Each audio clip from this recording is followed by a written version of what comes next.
Bom dia a todos. Hoje o nosso grupo vai tratar das questões consideradas por nós as mais importantes até o momento na Argentina em 2020. A Argentina tem seu nome derivado do latim, que significa prata. Ele é considerado o quinto maior em extensão, sendo situado ao extremo sul do continente americano.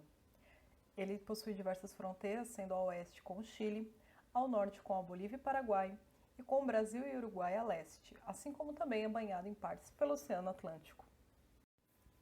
Sua população é registrada em 45,2 milhões de habitantes, tem como seu idioma oficial o espanhol, e o seu PIB é formado principalmente pela agricultura e pecuária, sendo um grande exportador de cereais, principalmente o trigo. O turismo é outro injetor financeiro de importância para o país, sendo o mais visitado da América do Sul. Conhecido como a terra do tango e do churrasco, suas paisagens atraem por sua diversidade, indo de climas tropicais ao árido e chegando no frio extremo dos Andes. O país recebe cerca de 2,76 milhões de visitantes por ano, e somente devido à pandemia teve esse número drasticamente reduzido. No âmbito mundial, o país é conhecido por ser um dos membros fundadores da Organização das Nações Unidas, assim como do Mercosul, da União das Nações Sul-Americanas, Organização Mundial do Comércio e membro do G20.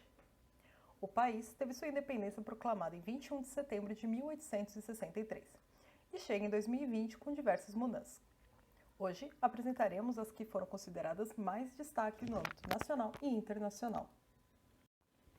Ao final de 2019, o país que vinha sendo governado pelo líder de centro-direita Maurício Macri, agora passa para Alberto Fernandes, considerado de centro-esquerda ou também chamado pelos argentinos de perontista. Suas promessas foram as de quitar as leis sobre dívidas estrangeiras, além de investir em educação e diminuir a porcentagem de pobreza no país.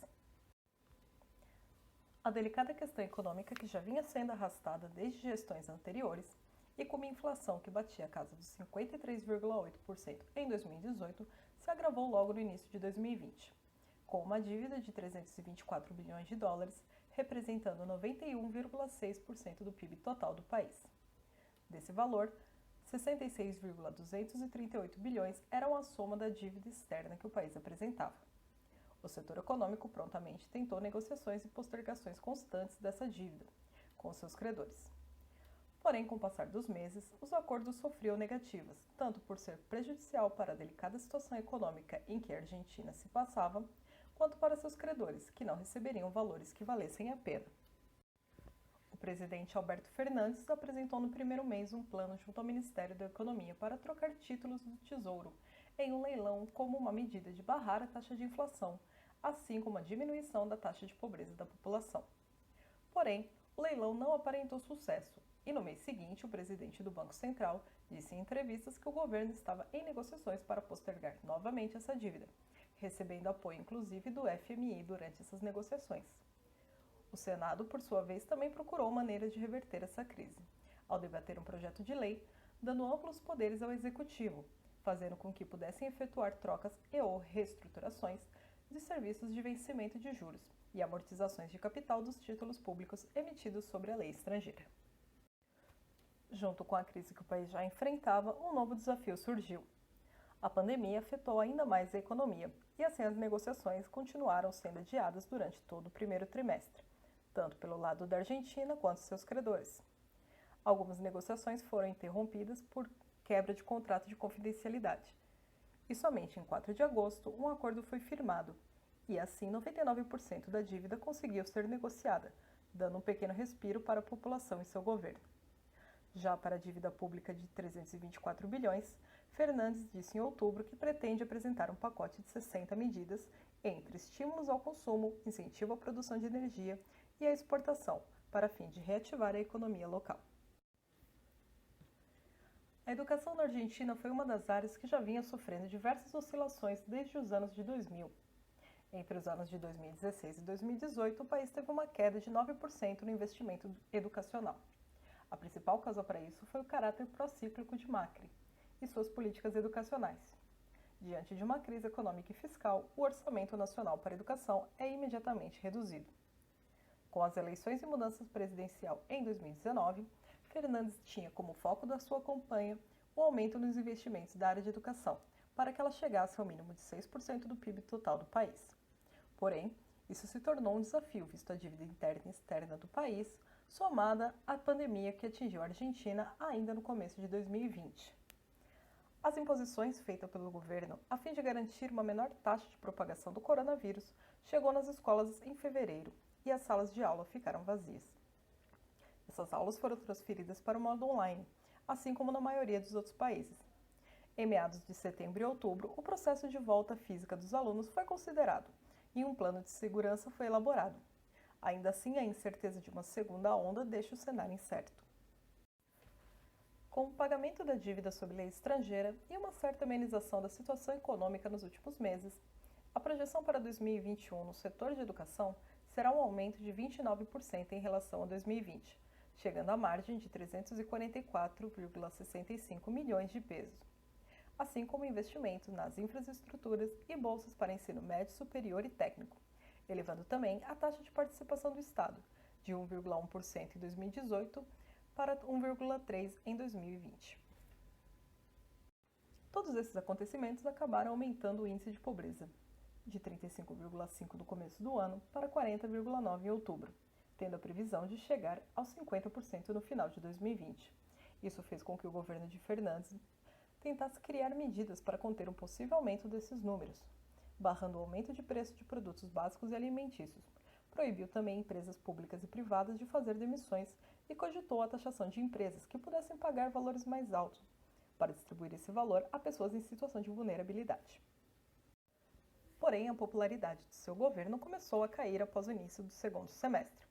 As atenções do governo deixaram de ser as questões como retomada de trabalho e investimentos na saúde e foram direcionadas para as reformas judiciais, que foram votadas em 28 de agosto.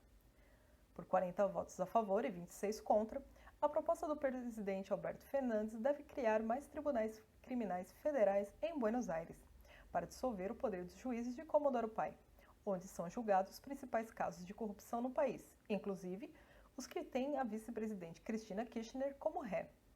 No qual, após a reforma, Fernandes removeu de seus cargos 3 juízes que analisavam os processos de corrupção contra ela. Esse processo é conhecido na Argentina como caderno de propinas, e acusavam Kirchner de orquestrar um grande esquema de corrupção na Argentina por vários anos. Em sua defesa, Kirchner afirmou que suas supostas interferências e crimes cometidos anteriormente tinham caráter de perseguição política durante o governo de Macri. Diante desse cenário, a população iniciou diversos protestos pelo país, principalmente na capital Buenos Aires, pedindo melhorias econômicas e que o governo desse mais atenção à situação dos trabalhadores e da pobreza, além de terminar o que eles chamavam de uma quarentena infindável, como forma de combate à pandemia. Nesse caso, um grande número de pessoas realizavam diferentes protestos exigindo o fim dessa quarentena, que agora está marcada para até dia 25 de outubro com restrições impostas. A situação se tornou mais constante e acalorada em outubro, quando policiais se juntavam à frente à casa do presidente exigindo melhorias salariais, assim como novos equipamentos de proteção, uma renovação da frota e um aumento do efetivo do corpo militar. O impasse durou algumas semanas até a promessa por parte do governo de um aumento de 29% do salário dos policiais, mas ainda assim os protestos por parte dos civis continuaram. Junto a isso, no começo da situação pandêmica, o Ministério da Saúde havia tomado medidas de proteção, como o fechamento de fronteiras e comércio, e entrou numa corrida junto à ONU para a construção de hospitais, assim como compra de equipamentos. Com a restrição máxima liberando apenas para funcionamento comércios vitais como farmácias e mercados, tendo esse restrição ao limite de entradas por dias, criando filas intermináveis. Ainda que isso acarretasse no aumento da crise financeira, foi a solução encontrada para tentar ter uma retomada mais rápida. Infelizmente, a soma dos avanços naturais do Covid, junto com a onda de protestos e o grupo de negacionistas e fake news que tomaram conta da internet, o número de infectados aumentou exponencialmente nos últimos meses. Comércios abriram ilegalmente, as pequenas províncias afrouxaram as regras de restrições, além da omissão de dados no número de mortos e doentes por parte de clínicas particulares em todo o local.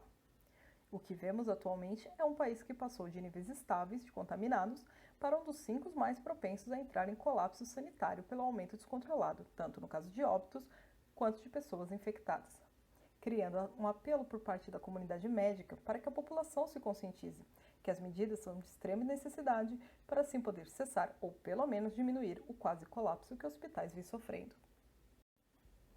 Além disso, médicos e enfermeiros e diversos profissionais da saúde contemplam 5,9% dos casos de Covid no país.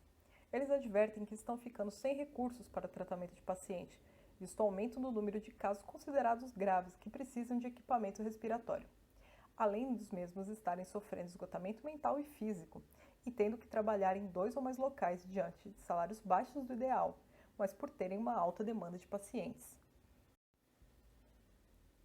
Com isso, o que vemos hoje, 20 de outubro de 2020, é uma visão geral da Argentina, um país que tenta a todo custo se reerguer economicamente enquanto luta contra a pobreza de sua população, juntamente contra uma doença sem muitos dados, sem previsão de término ou vacina em massa, mas que ainda assim tem possibilidade de estabilizar aos poucos as situações e entrar em alguns anos no ciclo de crescimento financeiro e educacional. Milhares de argentinos foram às ruas em diversas cidades pelo país nesta segunda-feira para protestar contra a gestão da pandemia pelo presidente Alberto Fernandes. O protesto foi convocado pelas redes sociais e incentivado por líderes da oposição. O governo anunciou na última sexta-feira a prorrogação de medidas de confinamento na região metropolitana de Buenos Aires até 30 de agosto. Os manifestantes também questionavam a reforma judicial, pediam mais medidas de segurança pública e políticas anticorrupção, entre outras demandas. A maior manifestação foi na capital argentina, ao redor do obelisco, com bandeiras do país e slogans anti-governo. De acordo com autoridades, a região metropolitana de Buenos Aires concentra 90% dos quase 295 mil casos confirmados de Covid-19. Na Argentina, 5.750 pessoas morreram por causa da doença.